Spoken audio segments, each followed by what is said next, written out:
So where do you get your design inspiration from? It's a very difficult, it just comes, you know. This particular collection is inspired by Alice in Wonderland, actually. It was just some, you know, Alice in Wonderland has actually been a huge influence on trends worldwide. But it's kind of, the collection's made a full circle where I started with Alice in Wonderland and then we went off in another direction and then we've kind of come back to that again. So it's you know, my stuff is very fantasy fairy tale, so Alice in Wonderland just kind of made sense. And what's the most difficult part of running your own label?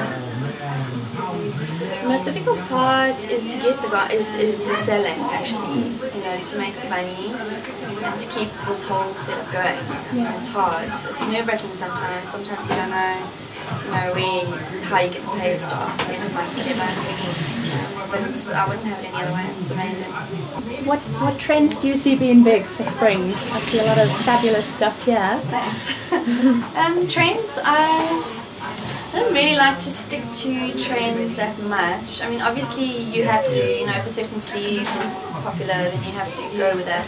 But my things, my garments are very classical. They appeal to every woman, you know. I think they're very feminine, very romantic, and I have a very strong vintage feel. I'm an absolute fabric snob, so my fabrics are just delicious. They're French lace and pure silk, and you know, so I kind of keep with that.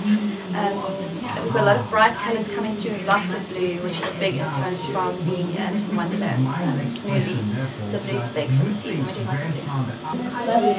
And what's your favourite item in your own wardrobe? It's actually a piece that I never ever wear, but and my husband hates it. I mean, if he had the chance, he would throw it on.